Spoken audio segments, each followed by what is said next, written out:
이 코로나 사태 가운데에서 지금 이렇게 한선지포 이틀째를 맞이했습니다. 정말 놀라운 일은 우리가 이 거리두기 2.5단계, 그래서 이렇게 가까이 있으면서도 마스크를 쓰고 여러분 앞에 나와야 됐고, 지금 전혀 그동안 준비되지 않은, 그러니까 준비되지 않은이라고 하는 것은 어제까지만 해도 우리가 거리두기 2단계 이렇게 얘기하면서 이제 오늘은 2.5단계로 이런 상황 속에서 지금 우리가 이런 이 대담을 나눠야 되는 이런 위기의 상황을 맞이했습니다. 이게 지금 우리에게만 주어진 것이 아니라 우리 전 세계의 모든 사람에게 주어진 이런 환경이라고 하는 것을 우리는 절실히 느끼고 있습니다. 우리가 이렇게 집에 있는 것만 해도 쉽지 않은데 자기 집을 강제적으로 떠나서 전 세계에 돌아다니는 난민의 숫자가 지금 전 세계 인구 100명당 1명꼴로 있습니다. 이런 전체 한 7,950만 명의 지난 2019년 말에 강제적으로 자기 집을 떠난 난민들의 현황을 유엔은 보고하고 있고, 우리 한국에만 해도 이주민 숫자가 250만 명을 넘었고, 한국에 들어와서 난민 신청을 한 사람의 숫자만 해도 지금 거의 4만여 명에 가까운 숫자가 지금까지 난민 신청을 했습니다. 이런 가운데에서 우리는 국제적인 재난구호 사역, 또 이주민, 유학생, 난민에 대한 선교적 필요와 시급성이 많이 제기되고 있습니다. 그래서 오늘 4차 산업혁명 시기에 미래 선교와 맞물려서 어떻게 선교적으로 대응할 것인가 하는 것을 생각하며 새로운 영적 파도를 기대하고 이번 프로그램을 뉴 웨이브로 구성하고 이를 위해서 수고하시는 귀한 분들을 모셨습니다. 먼저 오늘 이 자리에 참석하신 두 분 잠시 인사와 소개를 부탁드립니다. 우리 박동찬 목사님. 네, 안녕하세요. 저는 KWMA 운영이사고 또 난민 실행위원회 위원장으로 섬기고 있는 박동찬 목사입니다. 우리 김홍주 목사님. 예, 안녕하세요. 저는 온누리교회 선교본부를 섬기고 있는 김홍주 목사고요. 예전에는 인도네시아 선교사로 사역했었습니다. 네, 도입에 말씀드렸습니다마는 우리 박동찬 목사님께 질문을 드리겠습니다. 지난번 그리스의 레스보스 난민센터가 불에 나서 화재로 긴급 지원 자원봉사단을 보내게 됐는데요. 여기에 대해서 잠시 소개해 주시겠습니까? 네, 그리스 난민 그 센터, 그 레스보스라고 하는 곳이 어떻게 보면은 참 많은 성도님들한테도 생소한 것으로 이렇게 여겨질 수 있는 장소입니다. 그런데 거기는 이제 사도 바울이 3차 선교 여행을 하고 돌아오던 길에 들렸던 터키에 인접해 있는 섬입니다. 우리 성경적인 지명으로는 미둘레네라고 얘기하는 그곳인데 거기 28,000명의 이 난민들이 수용이 되어 있는 굉장히 큰 캠프입니다. 근데 거기에 9월 8일에 화재가 남으로 인해서 13,000여 명이 거리로 이제 나앉게 되신 거죠. 그러다 보니 여러 가지 필요한 것들이 많이 있고, 근데 그런 소식을 접하게 됐을 때 또 한국에 많은 우리 교회와 성도님들께서 후원을 해 주셔서 굉장히 많은 후원금이 이렇게 모금이 됐습니다. 그래서 그걸 가지고 그쪽에 달려가셔서 몇몇 분들이 또 거기서 섬겨주시고 도움이 되신다면 빨래도 해드리고 여러 가지 그런 도움을 드리는 그런 일들을 하고 있고, 또 선교비가 모여지는 것에 대해서는 그쪽에 또 코디네이터가 있어서 그쪽 코디네이터를 통해서 이제 후원하고 하는 그런 일들을 해오고 있습니다. 네, 우리 김홍주 목사님께서는 그동안 온누리교회가 다양한 사역을 하는 가운데 M센터를 통해서 이주민 사역과 여러 가지 사역을 하고 있는데요. 이주민 사역과 유학생 사역 또 난민 사역에 대해서 좀 설명해 주시죠.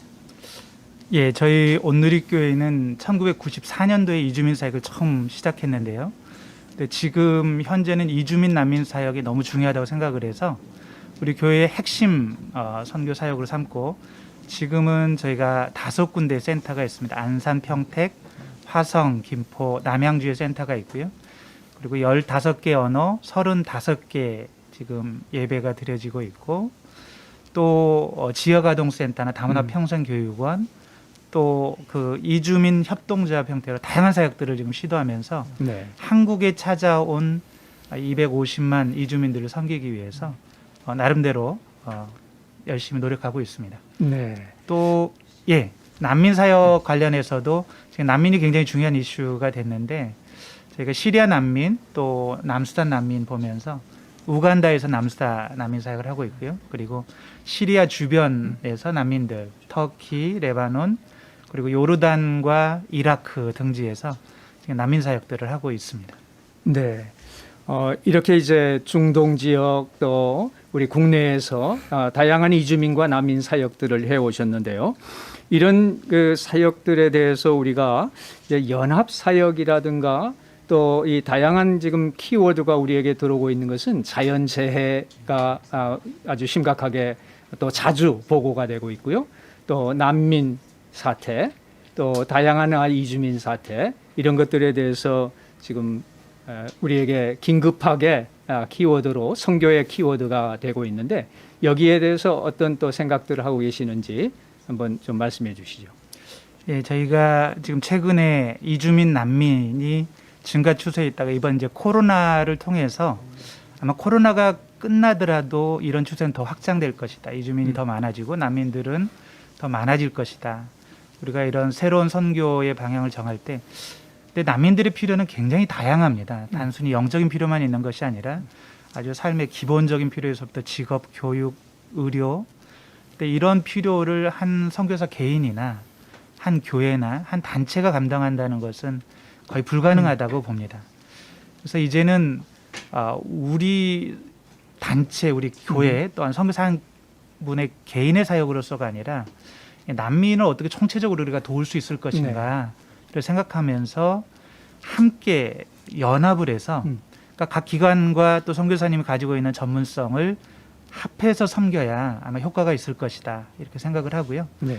이미 제가 보기에는 난민 사역이나 이주민 사역에 보면 굉장히 많은 단체들이 이제 연합하는 흐름들이 형성되어져 가고 있는 것 같습니다. 에이펜이나 또 국내에서는 유학생 사역하는 차이스타나 러스타 이런 또 각 이주민별 네. 집회나 예배 그래서 앞으로는 그런 방향으로 가야 되지 않을까 생각을 합니다. 네. 우리 박동찬 목사님께서는 KWMA의 이제 난민 실행위 위원장으로 섬기시면서 그동안 이제 연합적인 그런 사역 또 난민 영역에서 섬겨 오셨는데요. 또 이 전체적인 지금 뭐 자연재해, 난민, 이주민 다양한 그 이슈들을 보면서 어떻게 생각하고 계시는지. 예, 뭐 난민 그러면 아주 다양한 나라에서부터 이렇게 난민들이 또 한국 같은 경우만 하더라도 지금 현재 난민 신청하신 분만 5만 명이 되고요. 그런데 감사한 것은 이 KWMA 안에 난민 그 선교회가 선교위원회가 만들어지고 그래서 이 활동을 하다 보니까 국내에서도 이 난민 선교하시는 많은 분들이 계시고 또 많은 단체가 있어서 거기 이렇게 연합을 합니다. 연합을 하고 우리 김 목사님 말씀하신 것처럼 이제 뭐 에이펜이라든지 또는 그리스의 그 유럽 릴리프라든지 여러 이제 국제 단체들하고도 어떻게 자연스럽게 이렇게 연합이 돼서 지금은 연합으로 이렇게 움직여지는 그런 단체가 됐습니다. 그런 선교 기구가 됐는데 근데 우리가 잘 아는 것처럼 중동 선교라든지 이슬람 선교는 굉장히 힘들지 않습니까? 굉장히 어려운 상황이고 거기에 그 사람들이 개종을 한다라고 하는 거는 뭐 정말 목숨을 내놔야 되는 그런 상황이고 그래서 사실 우리가 선교 얘기를 할 때 이 중동 선교 어떻게 할 것인가 이것은 굉장히 참 우리가 넘어야 될 큰 산이다 이렇게 볼 수 있었는데 이 난민 저도 이제 실제로 뭐 레바논이라든지 터키를 가서 이렇게 난민들을 만나보기도 하고 그리스에 가서도 난민들을 만나보고 하니까 이분들이 너무 어렵고 힘드니까 이 그 종교를 넘어서서 이 마음들이 다 가난해져 있고 열려 있는 그런 상태입니다. 그래서 이 난민을 돕는 것은 그냥 난민을 돕는 것으로 끝나는 게 아니라 복음을 전하고 저들에게 생명의 말씀을 전하고 저들을 구원하고 중동을 변화시킬 수 있는 이슬람권을 변화시킬 수 있는 그래서 하나님이 문을 열어주신 부분이 바로 이 난민 그 선교 영역이로구나 하는 것을 깨달을 수가 있었어요. 네. 그래서 그렇게 생각을 할 때는 이것은 어떤 한 단체가 맡아서 할 것이 아니라 정말 이 모든 교회와 모든 이제 선교 단체들이 마음을 합쳐서 이 마지막 때에 정말 이 난민 선교를 통해서 우리가 복음의 불모지라고 얘기할 수 있는 이 중동 지역과 이슬람권에도 복음이 들어가는, 실제로 가보니까 거기서 도움을 받은 분들은 그 이맘들이 와가지고 왜 그러느냐고 하지 말라 그래도 그분들이 스스로가 기독교인이 되면서 우리 어려울 때 당신들은 우리를 뭘 도와줬느냐 이러면서 아주 견고하게 믿음을 지켜나가는 모습을 볼 때 그런 것들이 참 감동이 되고요. 한번 다녀오시면은 거기에 대한 아주 수많은 간증거리들이 생기는 것을 네. 보면서 난민 선교에 대해서 참 감사한 그런 마음을 갖게 됩니다. 이 난민 상황이 네. 특별히 복음이 들어갈 수 있는 아주 절호의 네. 기회를 우리에게 제공하고 있다. 네. 이렇게 네. 또 말씀해 주셨는데 전 세계의 난민 가운데 한 3분의 2는 5개국에서 나온다고 보고가 되고 있습니다.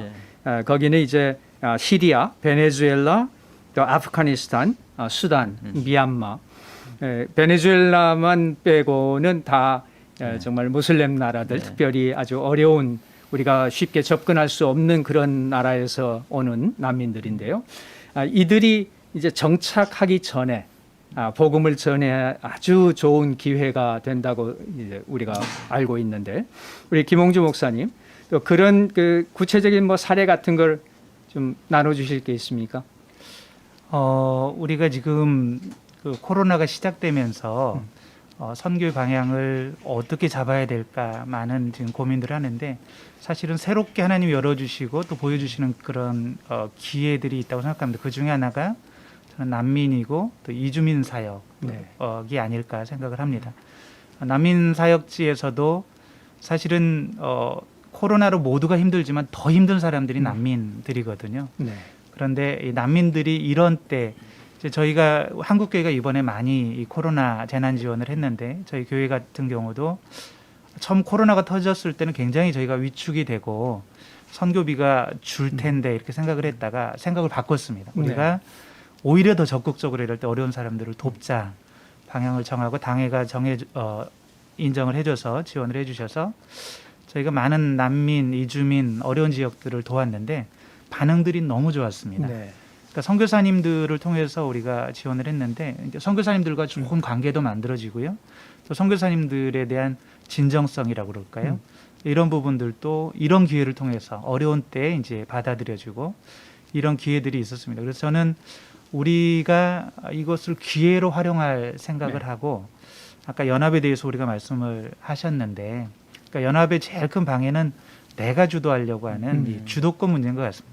네. 이것만 내려놓고 우리가 하나님의 시각, 하나님의 관점으로 지금 하나님이 주신 기회다고 생각을 한다면, 이런 때 우리가 연합하고 이런 때 그들에게 정말 필요한 것들을 베풀고 그리고 하나님의 사랑을 전한다면 굉장히 많은 열매가 있지 않을까. 특히 국내 같은 경우는 제가 이제 안타까운 게 지금 수도권이나 일부 공단 지역에는 이주민 사역단체들이 많이 있지만 저 지방이나 남쪽의 농어촌이나 도서 지역 이런 데는 지금 이주민들이 거의 뭐 영적으로는 방치되어 있다시피 한데, 이런 때 우리가 기회로 알고 한국교회가 좀 같이 머리를 맞대고 특별히 우리 KWMA나 이런 데서 역할을 잘 해주셔서 함께 협력한다면 굉장히 좋은 열매들이 있지 않을까 생각을 합니다. 네. 이번 기회를 통해서 우리 온누리 교회에서 난민들 사역을 위해서 에이펜에 그리고 우리 KWMA에 그리고 위기관리재단에 1억여 원의 그 성금을 조건 없이 이렇게 지원해 주신 거에 대해서 감사드리고요. 앞으로 더 해 주시기를 또 부탁드리고 네, 참 감사한 것은 이런 기회를 통해서 우리가 직접적인 그 현장에 얼마나 좋은 열매들이 맺혀지고 있는가. 사실 선교사 평생을 보내도 모슬렘 한 사람 복음 전하기가 어렵고 결신하기가 어려운데, 지금 레스보스 섬에서 놀라운 일들이 일어나고 있는 것을 보고를 듣지 않습니까? 네. 그러면 이런 일들을 더 효과적으로 효율적으로 하기 위해서는 어떤 연합적인 일들이 또 가능할까? 또 우리가 이 뉴웨이브 미션을 통해서 어떻게 이러한 그 새로운 물결을 타고 갈 수 있을까에 대해서 좀 말씀해 주시죠. 네, 저희 지금 국내에 있는 난민 선교위원회에서 같은 경우는 이제 그 난민 돕는 그런 사역을 하시는 분들과 이제 머리를 맞대고 많은 전략을 논의를 하던 중에, 이제 국내에 들어와 있는 그 이주민들만 하더라도 그 무슬림들이 30만 명이 되고 굉장히 많은 수가 들어와 있습니다. 그래서 그분들에게 어떻게 우리가 협력을 할 것인가 생각을 할 때 한 교회가 그분들이 쉴 수 있는 쉘터를 하나씩만 맡아서 전세비를 주시기만 하면 전세로 그렇게 네. 해서 그럼 거기 그 지역마다 그런 쉘터들 안에서 그분들이 쉴 수 있는 것. 그래서 한국에 굉장히 많은 교회가 있기 때문에 뭐 한 교회가 하나의 쉘터 정도만 만들어 주셔도 충분히 이것이 이제 감당이 될 수가 있고 그걸 통해서 또 많은 분들이 그리스도의 사랑을 경험하는 기회가 될 것이라고 생각이 되고요. 이제 한 걸음 더 나아가면 뭐 직업을 가질 수 있는 직업 훈련 학교라든지 이런 어떤 기술을 가르쳐 주는 걸 통해서 그분들이 또 정착을 할 수 있도록 돕는다든지 그렇게 할 때 그분들이 뭐 난민으로 와 있지만 또 나중에 상황이 좋아져서 본국으로 돌아가게 될 때는 그분들이 또 선교의 역할을 네. 또 할 수도 있는 그런 모델이라고 생각이 됩니다. 그래서 그렇게 좀 구체적인 전략을 가지고 우리가 한국교회가 머리를 맞대고 하나하나 전략을 좀 풀어갈 필요가 있지 않나 이런 생각이 됩니다. 그리고 네. 그런 일들을 실제로 지금 참여해 주는 교회들이 있어서 너무 감사한 마음을 가지고 있습니다. 네. 우리 김 목사님 또 같이 나눠주실 얘기 있으신가요? 예, 아마 이 코로나가 이제 끝나게 되면 선교지에 있는 많은 선교사님들이 비자를 얻지 못하고 여러 가지 이유로 선교지로 나가지 못할 상황들도 발생할 수 있다고 생각을 합니다. 근데 반면에 아까 말씀드린 것처럼 한국에는 굉장히 많은 지역에 이주민들이 와 있는데 아직도 사역이 이루어지지 못하고 있는 지역이 있고 그곳은 지역교회들이 있기 때문에 우리 KWMA나 이런 연합단체에서 좋은 플랫폼이 되어서 그런 정보들을 가지고 선교사님들과 잘 연결해주면 선교사님들은 타문화 사역을 해보셨기 때문에 네. 지역교회는 사실 당황스럽거든요. 하고 싶어도 이런 외국인 사역을 해본 경험이 없기 때문에 그래서 선교사님들이 그곳에 가서 사역을 일으켜주고 또 지역교회와 연합한다면 지금이 이주민들을 우리가 선교할 수 있는 기회가 될 것이다. 네. 그래서 저는 앞으로 그런 KWMA 역할을 기대하고 또 그런 일들이 일어날 거라고 믿고 굉장히 익사이팅하게 네. 또 그런 걸 꿈꿔봅니다. 네, 감사합니다. 그렇지 않아도 이제 이주민의 그 네트워크들이 모이는 그 모임에서도 저희가 말씀을 드렸습니다마는 우리 한국에 온 이제 전체 250만 이상 되는 이주민 또 특히 또 난민들 이분들에게 복음을 전할 수 있는 가장 잘 준비된 사람은 사실 선교사들인데 그동안은 이제 현지에 있다가 코로나로 말미암아서 어쩔 수 없이 강제 귀국을 하게 된 우리 선교사님들이 이번 기회를 그냥 놓치지 말고 이주민들에게 다가서는 기회가 됐으면 좋겠다. 선교사님들에게 계속해서 우리가 권고하고 또 이 선교사님들의 그런 기회를 제공할 수 있도록 앞으로 더 노력을 했으면 좋겠습니다. KWMA가 그런 역할들을 감당하도록 지금도 노력을 해왔지만 앞으로 더 열심히 이런 이 기능을 잘 발휘할 수 있도록 또 도와주시고 함께 참여해 주시면 감사하겠습니다. 우리 이 정말 코로나 사태로 말미암아서 생각하지 못했던 그러한 이 상황을 맞이하고 그러면서 또한 우리에게 좋은 복음을 전할 수 있는 기회가 온 것을 우리가 감사하면서 뭐 시간이 짧지만 한마디만 뭐 간단하게 해주시면 한마디씩 나눠주시면 감사하겠습니다. 네, 위기는 위험하기도 하지만 기회가 된다 그런 얘기들을 많이 하시는데 지금이 바로 그런 때가 아닌가 생각이 되고요. 참새 한 마리도 하나님이 허락하지 않으면 땅에 떨어지지 않는다 그랬는데 어쩌다가 이렇게 됐나가 아니라 이 모든 것 가운데는 하나님의 예비하심과 인도하심이 있다는 그런 마음을 가지고 우리 교회도 마찬가지고 선교계도 마찬가지고 힘내서 하나님의 뜻을 잘 이루어 나가는 화이팅하는 기회가 됐으면 좋겠습니다. 네. 예, 저도 비슷한 얘기인데 우리 박동찬 목사님 말씀해 주신 것처럼 저는 오히려 이 코로나가 우리 한국교회 선교의 체질을 변화시킬 수 있는 기회고 또 새로운 가능성과 또 새로운 길을 볼 수 있는 기회다 이렇게 생각을 하고 우리가 정말 기도하면서 하나님이 주신 기회의 문들을 새롭게 보고 또 새 가죽 부대가 되도록 노력을 하면 한국 선교가 다시 한번 점프할 수 있는 기회가 될 수 있을 거라고 생각합니다. 네, 감사합니다. 네, 정말 어려운 시기 우리가 맞이했습니다. 그러나 한국 민족만큼 위기 대처 능력이 뛰어난 민족이 전 세계에 없다고 생각됩니다. 지금까지 놀라운 그러한 대처 능력을 발휘해 왔고 또 이 이러한 위기 가운데에서 선교를 또 감당해온 선교사들은 특히 더 잘 준비되어 있는 사람들이라고 생각됩니다. 우리 한국 교회가 선교가 이제는 이 코로나를 맞이해서 전 세계적인 위기 가운데 뉴 웨이브를 타고 거친 파도, 코로나와 또 여러 가지의 상황들을 거친 파도를 타고 넘는 이러한 새로운 선교의 길을 가게 되기를 바랍니다. 다시 한번 오늘 귀한 시간 내주셔서 참석해 주신 우리 박동찬 목사님 또 김홍주 목사님께 감사드리고 오늘 이 귀한 시간에 함께 참여하신 우리 한선지포에 참여한 모든 선교의 동역자들께 감사드립니다. 네, 뉴 웨이브 우리 함께 타고 한번 거친 파도를 이겨나갔으면 좋겠습니다. 감사합니다. 감사합니다. 감사합니다.